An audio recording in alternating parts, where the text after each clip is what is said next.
Hello എല്ലാവർക്കും നമസ്കാരം. NTRRB SSC YouTube ചാനലിൻ്റെ അടുത്ത വീഡിയോയിലേക്ക് എല്ലാവർക്കും സ്വാഗതം. അപ്പോൾ ഇന്നത്തെ വീഡിയോയിൽ നമ്മൾ ഡിസ്കസ് ചെയ്യുന്നത് നമ്മുടെ വരാനിരിക്കുന്ന RRB NTPC എക്സാമിൽ വളരെ ഇമ്പോർട്ടൻ്റ് ആയിട്ടുള്ള ജനറൽ ഇൻ്റലിജൻസ് ആൻഡ് റീസണിങ്ങിൽ എന്ന ടോപ്പിക്കിൽ നിങ്ങൾക്ക് എങ്ങനെ ഫുൾ മാർക്സ് നേടാം എന്നതിൻ്റെ സ്ട്രാറ്റജിയാണ്. അപ്പോൾ എല്ലാവർക്കും അറിയാം NTPCയുടെ നോട്ടിഫിക്കേഷൻ വന്നു, വേക്കൻസീസ് വന്നു, അതുപോലെ തന്നെ ആപ്ലിക്കേഷൻ വിൻഡോ ഓപ്പൺ ആണ്. അപ്പോൾ ഈ ഒരു വീഡിയോയിൽ എന്താണ് NTPC എക്സാം, അതിൽ നിങ്ങൾ ശ്രദ്ധിക്കേണ്ട കാര്യങ്ങൾ എന്തൊക്കെയാണ് എന്നതിൻ്റെ ഒരു ചെറിയ ഓവർവ്യൂവും അതിൻ്റെ കൂടെ അതിൽ വളരെയധികം വെയിറ്റേജ് വരുന്ന ജനറൽ ഇൻ്റലിജൻസ് ആൻഡ് റീസണിങ്ങിലെ ഈ ഒരു സബ്ജക്റ്റിൽ നിങ്ങൾക്ക് എങ്ങനെയാണ് ഫുൾ മാർക്സ് നേടാൻ പറ്റുക എന്നുള്ള കുറച്ച് ടിപ്സുമാണ് നമ്മൾ ഡിസ്കസ് ചെയ്യാൻ പോകുന്നത്. അപ്പോൾ എല്ലാവർക്കും നമ്മുടെ ഇന്നത്തെ വീഡിയോയിലേക്ക് ഒരിക്കൽ കൂടി സ്വാഗതം. അപ്പോൾ നമ്മുടെ ഇന്നത്തെ വീഡിയോയിൽ നമ്മൾ ആദ്യം തന്നെ നോക്കുന്നത് നമ്മുടെ ആപ്ലിക്കേഷൻ്റെ ഇമ്പോർട്ടൻറ്റ് ഡേറ്റ്സ് ആണ്. സോ ഞാൻ നേരത്തെ പറഞ്ഞതുപോലെ തന്നെ നോട്ടിഫിക്കേഷൻ വന്നു. അപ്പോൾ ഇവിടെ നമ്മൾക്ക് നേരത്തെ തന്നെ എക്സ്പെക്ട് ചെയ്തിട്ടുണ്ടായിരുന്നു, ആദ്യം വേക്കൻസീസ് ആണ് വന്നിട്ടുണ്ടായിരുന്നത്. അതിനുശേഷം 2024 ഏകദേശം ഒരു പകുതി ആവുമ്പോൾ തൊട്ട് നമ്മുടെ നോട്ടിഫിക്കേഷൻ വരും എന്നാണ് നമ്മൾ എക്സ്പെക്ട് ചെയ്തത്. അത് തന്നെയാണ് ഇവിടെ സംഭവിച്ചിരിക്കുന്നതും. സോ നമ്മുടെ ഇമ്പോർട്ടൻറ്റ് ഡേറ്റ്സ് നോക്കുകയാണെങ്കിൽ ഇവിടെ നിങ്ങൾക്കൊക്കെ അറിയുന്നത് പോലെ തന്നെ NTPC എക്സാം 2 ലെവലിലാണ് നടക്കുന്നത് കേട്ടോ. സോ അത് ഗ്രാജുവേറ്റ് ലെവലും ഉണ്ട്, അതുപോലെ തന്നെ അണ്ടർ ഗ്രാജുവേറ്റ് ലെവലും ഉണ്ട്. അപ്പോൾ രണ്ടിനും സെപ്പറേറ്റ് ആയിട്ട് ഉള്ള നോട്ടിഫിക്കേഷൻ ആണ് വന്നിരിക്കുന്നത്. ഏകദേശം ഒരാഴ്ച വ്യത്യാസത്തിലാണ് നമ്മുടെ നോട്ടിഫിക്കേഷൻ. സോ 13-ാം തീയതി സെപ്റ്റംബർ 13-നാണ് നമ്മുടെ ഗ്രാജുവേറ്റ് എക്സാമിൻ്റെ നോട്ടിഫിക്കേഷൻ പ്രകാരമുള്ള ആപ്ലിക്കേഷൻ വിൻഡോ ഓപ്പൺ ആയിട്ടുള്ളത്. അതേസമയം അണ്ടർ ഗ്രാജുവേറ്റ് എക്സാം ഒരാഴ്ചയും കൂടെ കഴിഞ്ഞ് 20-ാം തീയതിയാണ് വന്നിരിക്കുന്നത്. അപ്പോൾ ആ ഒരു ചെറിയ ഡിഫറൻസ് ആണ് ഇവിടെ വന്നിട്ടുള്ളത്. ഇനി നെക്സ്റ്റ് നമ്മൾ നോക്കുകയാണെങ്കിൽ നോട്ടിഫിക്കേഷൻ വന്നതിന് ശേഷമുള്ള ഓൾമോസ്റ്റ് ഒരു മാസക്കാലത്തേക്കാണ് നമ്മുടെ ആപ്ലിക്കേഷൻ വിൻഡോ ഇവിടെ ഓപ്പൺ ആയിട്ടുണ്ടാവുക. സോ 13-ാം തീയതി തുടങ്ങിയിട്ട് നെക്സ്റ്റ് ഒക്ടോബർ 13-ാം തീയതി വരെയാണ്, അല്ലെങ്കിൽ 14-ാം തീയതി നോട്ടിഫിക്കേഷൻ വന്ന് 14-ാം തീയതി നമ്മുടെ ആപ്ലിക്കേഷൻ വിൻഡോ ഓപ്പൺ ആയിട്ട് ഏകദേശം ഒരു മാസത്തേക്കാണ് ഇവിടെ ആപ്ലിക്കേഷൻ വിൻഡോ തുറന്നിട്ടുള്ളത്. ഇനി അതുപോലെ തന്നെ അണ്ടർ ഗ്രാജുവേറ്റ് പോസ്റ്റിന്റെ കാര്യം നോക്കുകയാണെങ്കിൽ 21-ാം തീയതി തുടങ്ങി നെക്സ്റ്റ് ഒക്ടോബർ 20th വരെയാണ് വന്നിരിക്കുന്നത്. അപ്പോൾ ഇത് കംപ്ലീറ്റ്ലി ഓൺലൈൻ ആയിട്ട് നിങ്ങൾക്ക് ചെയ്യാൻ പറ്റുന്ന ഒരു ആപ്ലിക്കേഷൻ ആണ് കേട്ടോ. സോ ജസ്റ്റ് വെബ്സൈറ്റിൽ പോയിട്ട് നിങ്ങൾ അപ്ലൈ ചെയ്താൽ മതി. ഇനി നിങ്ങളുടെ ഫീ പേയ്മെൻറ്റും അങ്ങനെയുള്ള കാര്യങ്ങളും ഒക്കെ നിങ്ങൾക്ക് വീണ്ടും ഓൺലൈൻ ആയിട്ട് തന്നെ ചെയ്യാം. അതിൻ്റെ കൂടെ മോഡിഫിക്കേഷൻ വിൻഡോ, നിങ്ങൾ ആപ്ലിക്കേഷൻ സബ്മിറ്റ് ചെയ്ത് കഴിഞ്ഞതിന് ശേഷം എന്തെങ്കിലും പ്രശ്നം ഉണ്ടെങ്കിൽ നിങ്ങൾക്കത് ക്ലിയർ ആക്കാനുള്ള ഒരു ചാൻസ് ആണ് നമ്മുടെ മോഡിഫിക്കേഷൻ വിൻഡോ എന്ന് പറയുന്നത്. അതിൻ്റെ ഡീറ്റെയിൽസും ഇവിടെ കൊടുത്തിട്ടുണ്ട്, നിങ്ങൾക്ക് ക്ലിയർ ആയിട്ട് കാണാം. ഇനി നമ്മൾ അടുത്തത് ഡിസ്കസ് ചെയ്യാൻ പോകുന്നത് വേക്കൻസീസ് ആണ്. സോ ഏകദേശം 11,000-ൽ പരം വേക്കൻസീസ് ആണ് ഇത്തവണത്തെ NTPC എക്സാമിൽ മൊത്തത്തിൽ പറഞ്ഞിട്ടുള്ളത്. അപ്പോൾ അതിൽ 8,000-ന്റെ അടുത്ത് വേക്കൻസീസ് വരുന്നത് നമ്മുടെ ഇവിടെ ഗ്രാജുവേറ്റ് പോസ്റ്റുകളിലേക്കാണ്. എന്ന് വെച്ചാൽ ഡിഗ്രി മിനിമം യോഗ്യത വന്നിരിക്കുന്ന പോസ്റ്റുകളിലേക്കാണ് കൂടുതൽ വേക്കൻസി ഇത്തവണ വിളിച്ചിട്ടുള്ളത്. അതിൽ തന്നെ ഏറ്റവും കൂടുതൽ വേക്കൻസി വന്നിരിക്കുന്നത് ഗുഡ്സ് ട്രെയിൻ മാനേജറിനും അതിനുശേഷം ചീഫ് കമേഴ്ഷ്യൽ കം ടിക്കറ്റ് സൂപ്പർവൈസറിനുമാണ്. അപ്പോൾ ഈ പോസ്റ്റുകൾ എന്തൊക്കെയാണ്, ഇതിൽ ഓരോന്നിൻ്റെയും ജോബ് പ്രൊഫൈൽ എങ്ങനെയാണ് വരുന്നത്, പ്രൊമോഷൻ എന്താണെന്നൊക്കെ നിങ്ങൾക്ക് അറിയണമെന്നുണ്ടെങ്കിൽ അതിൻ്റെ ഡീറ്റെയിൽഡ് വീഡിയോസ് നമ്മൾ തന്നെ ചെയ്തിട്ടുണ്ട് കേട്ടോ, നമ്മുടെ ചാനലിൽ നോക്കിയാൽ അറിയാം. പിന്നെ നമ്മുടെ അണ്ടർ ഗ്രാജുവേറ്റ് പോസ്റ്റിന് ഏകദേശം 3,500-ന്റെ അടുത്ത് വേക്കൻസീസ് ആണ് വരുന്നത്. ഇനി അതിലും ഏറ്റവും കൂടുതൽ വേക്കൻസി വന്നിരിക്കുന്നത് ജൂനിയർ ക്ലർക്ക് കം ടൈപ്പിസ്റ്റിനും അതുപോലെ തന്നെ കമേഴ്ഷ്യൽ കം ടിക്കറ്റ് ക്ലർക്കിനുമാണ്. ഈ 2 പ്രൊഫൈലിനുമാണ്. നമ്മൾ ഡീറ്റെയിൽഡ് വീഡിയോ ചെയ്തത് കൊണ്ടാണ് കേട്ടോ ഇത് ഓരോന്നും എന്താണെന്നുള്ളത് ഇവിടെ അധികം സ്ട്രെസ് ചെയ്യാത്തത്. നമ്മളൊരു ഓവർവ്യൂ പറയുന്നേ ഉള്ളൂ. അപ്പോൾ ഇനി നമ്മുടെ എഡ്യൂക്കേഷണൽ ക്വാളിഫിക്കേഷൻസ് നോക്കുകയാണെങ്കിൽ ഗ്രാജുവേറ്റ് ലെവൽ പേര് പറയുന്നത് പോലെ തന്നെ മിനിമം ഡിഗ്രി ഉള്ള ഒരു റിക്വയർമെൻ്റ് ആണ്. സോ നിങ്ങൾ ഏത് ഡിഗ്രി ആയിക്കൊള്ളട്ടെ, എത്ര പാസ് മാർക്കും ആയിക്കൊള്ളട്ടെ, ഇത്ര കട്ട് ഓഫ് എന്നൊന്നുമില്ല, ജസ്റ്റ് പാസ്സായ ഒരാൾക്ക് അപ്ലൈ ചെയ്യാം. അതുപോലെ തന്നെ 10+2 അതായത് +2 കഴിഞ്ഞ ഏതൊരാൾക്കും അണ്ടർ ഗ്രാജുവേറ്റ് പോസ്റ്റിലും അപ്ലൈ ചെയ്യാവുന്നതാണ്. ഇനി അടുത്തത് നമ്മുടെ ഏജ് റിലേറ്റഡ് ആയിട്ടുള്ള കാര്യം, അതുപോലെ തന്നെ ഫീസുമാണ്. സോ നോർമലി 500 രൂപയാണ് ആപ്ലിക്കേഷൻ ഫീസ് വരുന്നത്. എന്നാൽ ഇവിടെ നിങ്ങൾ ഒരു റിസർവ്ഡ് കാറ്റഗറിയോ, അതായത് SC ST അല്ലെങ്കിൽ OBC ആണോ, ഇനി അതല്ല നിങ്ങളൊരു വിമൻ കാൻഡിഡേറ്റും ആണെങ്കിൽ നിങ്ങൾക്ക് ഈസിലി ആ 500-ന് പകരം 250 rupees പേ ചെയ്താൽ മതി. എന്നിട്ട് നിങ്ങൾ ഫസ്റ്റ് സ്റ്റേജ് CBT കഴിയുമ്പോൾ ബാങ്കിങ് പ്രോസസ്സിംഗ് ചാർജ് കഴിഞ്ഞ് ബാക്കി വരുന്ന എമൗണ്ട് നിങ്ങൾക്ക് റീഫണ്ട് ആയിട്ട് വരികയും ചെയ്യും. സോ അപ്പം എഫക്റ്റീവ്ലി നോക്കുമ്പോൾ നിങ്ങൾ ഫീ ഇവിടെ പേ ചെയ്യേണ്ട കാര്യമില്ല. ഇനി നമ്മുടെ എഡ്യൂക്കേഷണൽ ക്വാളിഫിക്കേഷൻ ഞാൻ നേരത്തെ പറഞ്ഞു, ഡിഗ്രിയും അതുപോലെ തന്നെ 10+2 അല്ലെങ്കിൽ +2 ആണ്. ഇനി ഏജ് ലിമിറ്റ്, ഇത് വളരെ ഇമ്പോർട്ടൻ്റ് ആയിട്ടുള്ള ഒരു കാര്യമാണ്. സോ ഇവിടെ 2 രീതിയിലാണ് ഏജ് ലിമിറ്റ് വരുന്നത്. നിങ്ങളിപ്പം നമ്മുടെ ഗ്രാജുവേറ്റ് ലെവൽ പോസ്റ്റിലേക്കാണ് അപ്ലൈ ചെയ്യുന്നത് എന്നുണ്ടെങ്കിൽ, നിങ്ങളൊരു ജനറൽ കാറ്റഗറിയിൽ പെടുന്ന ആളാണെന്നുണ്ടെങ്കിൽ നിങ്ങൾക്ക് ഇവിടെ വരുന്നത് 18 to 36 ഇയേഴ്സ് ആണ് നിങ്ങളുടെ ഏജ് ലിമിറ്റ് ആയിട്ട് വരുന്നത്. എന്നാൽ നിങ്ങൾ അണ്ടർ ഗ്രാജുവേറ്റ് ആയിട്ടുള്ള പോസ്റ്റിലൊക്കെയാണ് അപ്ലൈ ചെയ്യുന്നത്, അതായത് +2 മിനിമം യോഗ്യത വരുന്ന പോസ്റ്റിലേക്കാണ് അപ്ലൈ ചെയ്യുന്നതെങ്കിൽ 18 തൊട്ട് 33 വയസ്സ് വരെയാണ് നിങ്ങളുടെ ഏജ് ലിമിറ്റ്, അല്ലെങ്കിൽ അതിൻ്റെ ആ ഒരു ഡ്യൂറേഷൻ ഇന്റർവെൽ എന്ന് പറയുന്നത്. ഇനി അത് അൺറിസർവ്ഡ് കാറ്റഗറിയിലുള്ള ഒരാൾക്ക് വേണ്ടിയിട്ടുള്ളതാണ് കേട്ടോ. ഇനി നിങ്ങളിപ്പം നമ്മുടെ SC ST അല്ലെങ്കിൽ മേ ബി OBC അതുപോലെ റിസർവ്ഡ് കാറ്റഗറിയിലുള്ള ആളാണെങ്കിൽ അതിനനുസരിച്ചിട്ടുള്ള റിലാക്സേഷനും നിങ്ങൾക്ക് ക്ലെയിം ചെയ്യാവുന്നതാണ്. ഇനി നമ്മുടെ ഈ RRB NTPCയുടെ സെലക്ഷൻ പ്രോസസ്സ് കൂടി ജസ്റ്റ് ഒന്ന് നോക്കാം. സോ ഇവിടെ 2 ലെവലായിട്ടാണ് നമ്മുടെ റിട്ടൺ എക്സാമിനേഷൻ നടക്കുന്നത്. സോ CBT 1ഉം CBT 2ഉം, നമ്മൾ അതിനെ first stage of CBT and second stage of CBT എന്നാണ് പറയുന്നത്. രണ്ടും കംപ്ലീറ്റ്ലി ഓൺലൈൻ ആയിട്ട് നടക്കുന്ന എക്സാം ആണ്. ചെറിയ വ്യത്യാസമാണ് രണ്ടിലും ഉള്ളൂ.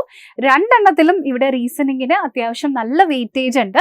അപ്പോൾ ഈ 2 എണ്ണത്തിലും എങ്ങനെ നിങ്ങൾക്ക് റീസണിങ്ങിൽ ഫുൾ മാർക്ക് കിട്ടാം എന്നാണ് നമ്മളിവിടെ ഡിസ്കസ് ചെയ്യാൻ പോകുന്നത്. ഇനി ഒരു CBAT അല്ലെങ്കിൽ ഒരു ടൈപ്പിംഗ് സ്കിൽ ടെസ്റ്റോ അല്ലെങ്കിൽ ഒരു ആപ്റ്റിറ്റ്യൂഡ് ടെസ്റ്റോ ചില പോസ്റ്റുകൾക്ക് വേണ്ടി ഉണ്ടാകും. ഫോർ എക്സാമ്പിൾ, ഇപ്പം നിങ്ങളിതാ സീനിയർ ക്ലർക്ക് കം ടൈപ്പിസ്റ്റ് അല്ലെങ്കിൽ junior account assistant cum typist നോക്കുകയാണെങ്കിൽ ആ 2 പോസ്റ്റിലേക്കും ഒരു ടൈപ്പിംഗ് ടെസ്റ്റ് കൂടി ഉണ്ടാവുന്നതായിരിക്കും. ഇനി നമ്മുടെ എക്സാം പാറ്റേണിലേക്ക് നമ്മൾ വരികയാണ്. SSCയുടെ എക്സാംസ് പോലെയല്ല, RRBയുടെ എക്സാംസിൽ നിങ്ങൾക്ക് ഇംഗ്ലീഷ് എന്ന് പറയുന്നത് ഒരു സബ്ജക്റ്റ് ആയിട്ടേ വരുന്നില്ല. സോ ഇംഗ്ലീഷ് ഒഴികെ ബാക്കി നമ്മുടെ general intelligence and reasoning, quantitative aptitude and general awareness, ഈ 3 സബ്ജക്റ്റുകൾ മാത്രമാണ് ഇവിടെ ആക്ച്വലി വരുന്നുള്ളൂ കേട്ടോ. അപ്പോൾ നിങ്ങൾ ഇനി ഇൻ കേസ് ഇംഗ്ലീഷിന് കുറച്ച് പേടിയുള്ള ആൾക്കാരാണെങ്കിലും പേടിക്കേണ്ട, ഇത് നിങ്ങൾക്ക് ഈസിലി അപ്ലൈ ചെയ്യാനായിട്ട് പറ്റും. ഇനിയാണ് നമ്മുടെ ആക്ച്വൽ കാര്യത്തിലേക്ക് വരുന്നത്. അപ്പോൾ ഇത്രയും നേരം ജസ്റ്റ് ഓവർവ്യൂ പറഞ്ഞു എന്നേ ഉള്ളൂ. അപ്പോൾ ഇവിടെ നമുക്ക് തന്നിരിക്കുന്ന ഈ ഒരു സ്കീം ഓഫ് ദി എക്സാമിനേഷൻ പ്രകാരം നിങ്ങൾക്ക് ഇവിടെ ക്ലിയർ ആയിട്ട് കാണാൻ പറ്റും. ജനറൽ ഇന്റലിജൻസ് ആൻഡ് റീസണിങ്ങിന് 30 മാർക്സ് ആണ് വെയിറ്റേജ് വരുന്നത്. സോ 30 ക്വസ്റ്റൻസിൽ നിന്നും 30 മാർക്സ്, ഒരു ക്വസ്റ്റന് 1 മാർക്ക് വീതമാണ് ഇവിടെ വെയിറ്റേജ് വരുന്നത്. ഇത് നമ്മുടെ 1ാമത്തെ CBTയുടെ കാര്യമാണ് കേട്ടോ. മറ്റതിന് ഏറ്റവും കൂടുതൽ വെയിറ്റേജ് വരുന്നത് ജനറൽ അവയർനെസ്സിനാണ്. മാത്സിനും റീസണിങ്ങിനും ഒരേ വെയിറ്റേജ് ആണ്. ഇനി നമ്മുടെ 2ാമത്തെ CBT 2ലേക്ക് പോവുകയാണെങ്കിലോ അവിടെയും നിങ്ങൾക്ക് കാണാം ജനറൽ അവയർനെസ് ആൻഡ് റീസണിങ്ങിനും മാത്സിനും ഒരേ വെയിറ്റേജ് ആണ്. 30 എന്നുള്ളത് 5 മാർക്ക് അല്ലെങ്കിൽ 5 ചോദ്യം ഇവിടേക്ക് കൂടി. ഇനി നേരത്തെ 40 ഉണ്ടായിരുന്നത് ഇവിടെ 10 ആയി അല്ലേ. അപ്പോൾ നേരത്തെ CBT 1 100 മാർക്കിനായിരുന്നെങ്കിൽ CBT 2 ഇവിടെ 120 മാർക്കിനാണ്. അപ്പോൾ നമ്മൾ ഇന്ന് ഡിസ്കസ് ചെയ്യാൻ പോകുന്നത് ഈ റീസണിങ്ങിലെ സബ്ജക്റ്റുകൾ അല്ലെങ്കിൽ സബ് ടോപ്പിക്കുകളെ നമുക്ക് എങ്ങനെ ക്ലബ് ചെയ്തുകൊണ്ട് റീസണിങ്ങിൽ ഫുൾ മാർക്ക് നേടാം എന്നുള്ളതാണ്. അപ്പോൾ അതിന് വേണ്ടിയിട്ട് ഞാനിവിടെ ലിസ്റ്റ് കൊടുത്തിട്ടുണ്ട്, നിങ്ങൾക്ക് കാണാം. റീസണിങ്ങിൽ വരുന്ന സബ് ടോപ്പിക്കുകളാണ് കേട്ടോ. സോ ഇവിടെ എന്തൊക്കെയാണ് തന്നിട്ടുള്ളത്?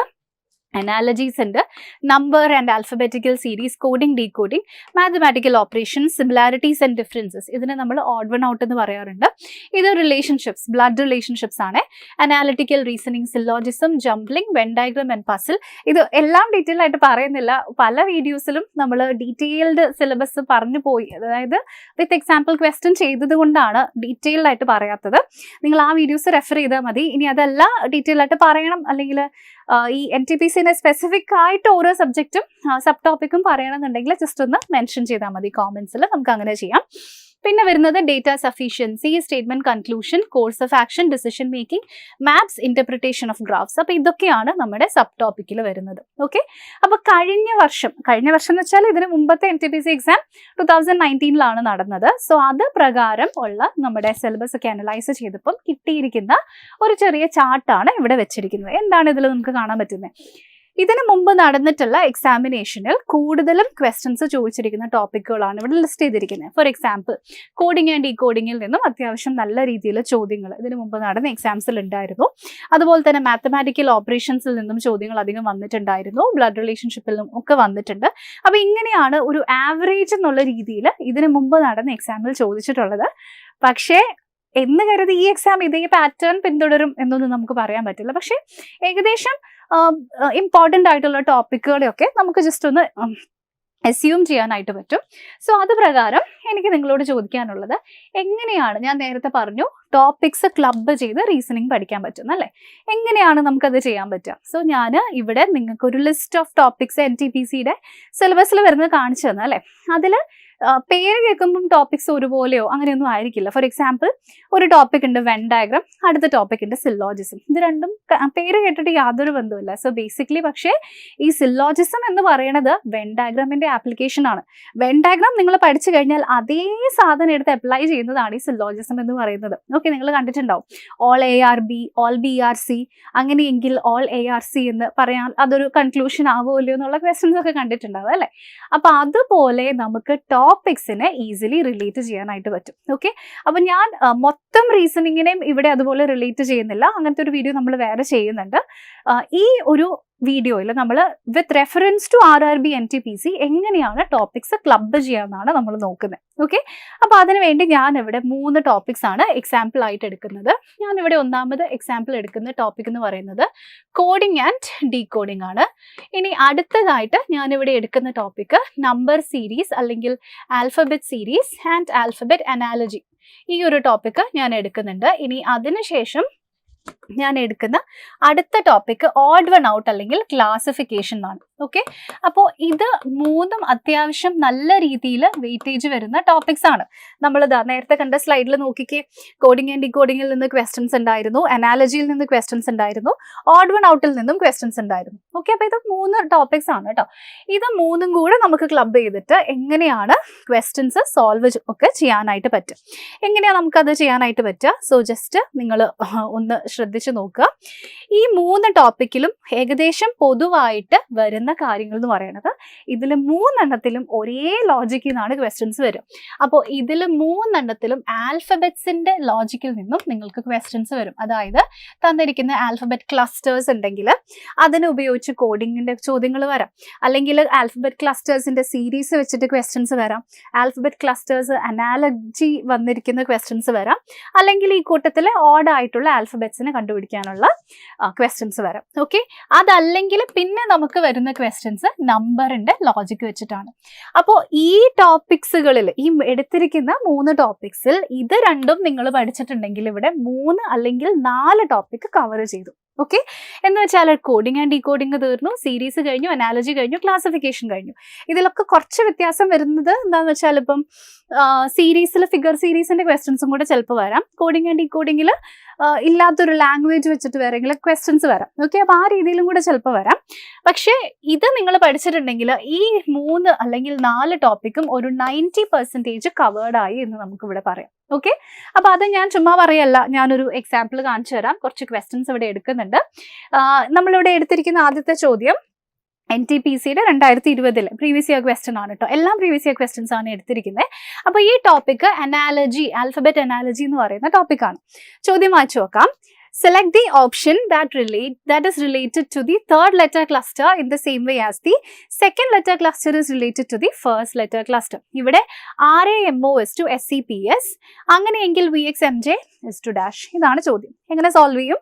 സോ ഈ ലെറ്ററുമായിട്ട് എങ്ങനെ റിലേറ്റഡ് ആണോ അതുപോലെ ഇത് ഏതുമായിട്ട് റിലേറ്റഡ് ആണെന്ന് കണ്ടുപിടിക്കണം. അപ്പൊ നമ്മൾ എന്താ അവിടെ അറിയണ്ടേ?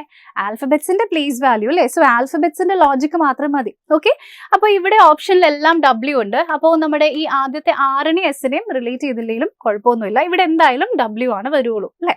ഇനി അടുത്തത് ഇവിടെ A ആണ്. അടുത്തത് ഇവിടെ നോക്കിയിട്ടുണ്ടെങ്കിൽ A ആണ്. A കഴിഞ്ഞാൽ ഇവിടേക്ക് ഏത് വന്നു? X വന്നു. Aന്റെ പുറകെയാണ് X വരുന്നത് അല്ലേ. സോ ഇവിടുത്തെ ഡിഫറൻസ് എത്രയായിരിക്കും? അല്ലെങ്കിൽ അല്ല, A കഴിഞ്ഞ് ഇവിടെ C ആണ് വന്നിരിക്കുന്നത്, സോറി. അപ്പോൾ ഇവിടേക്ക് +2 ആണ്.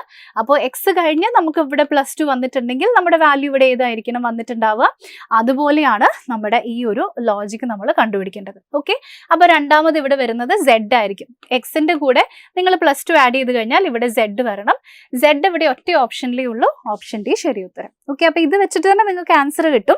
ബാക്കി ലെറ്റേഴ്സ് വെരിഫൈ ചെയ്യണമെന്നുണ്ടെങ്കിൽ അങ്ങനെ ചെയ്യാം. ജസ്റ്റ് ആൽഫബറ്റ്സ് ഷിഫ്റ്റ് ചെയ്തു, നമ്മുടെ ആൻസർ കിട്ടി. ഇനി അതുപോലെ തന്നെ അടുത്ത ക്വസ്റ്റ്യൻ കോഡിംഗ് ആൻഡ് ഡീകോഡിംഗിൽ നിന്നാണ് എടുത്തിരിക്കുന്നത്. ഓക്കെ, അപ്പൊ ഈ ചോദ്യം ഇനി വായിച്ചു നോക്കിക്കേ.